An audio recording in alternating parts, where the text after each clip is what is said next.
নতুন এক সূর্যোদয় হবে স্পষ্ট ঘোষণা করতে চাই।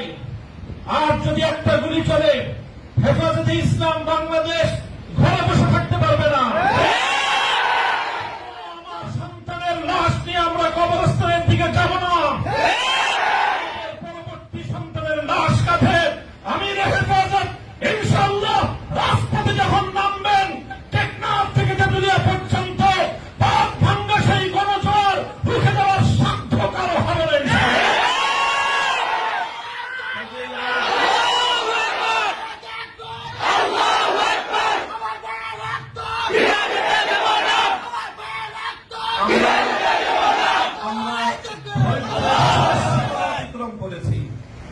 পরিস্থিতি এভাবেই যদি চলতে থাকে, আর যদি আমাদের দেশের জনগণের নিরাপত্তার দায়িত্বে নিয়োজিত আইন শৃঙ্খলা রক্ষাকারী বাহিনী বুলেট যদি আর বন্দুকের নল থেকে আরেকটি বুলেট ছুড়ে, তাহলে বাংলাদেশের পরবর্তী গণ অভ্যুত্থান অবশ্যম্ভাবী হবে। সে অভ্যুত্থান রুখে দিলে কেউ পারবে না।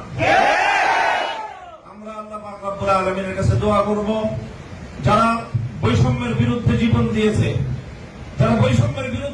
দিয়েছে, অত্যাচারীর হাতে যাদের প্রাণ গিয়েছে, তারা নিঃসন্দেহে শাহাদাত বরণ করেছে।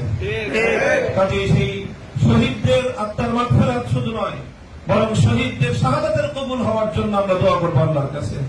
এবং সেই শহীদদের উসিলায় আল্লাহ যেন আমাদের আগামী প্রজন্মকে এভাবে সকল বৈষম্য, জুলুম, অবিচার, অন্যায়ের বিরুদ্ধে রুখে দাঁড়াবার এক অদম্য সাহস যেন আল্লাহ পরবর্তী প্রজন্মের বুকে বুকে দান করেন, সেই দোয়া ইনশাআল্লাহ আমরা করবো।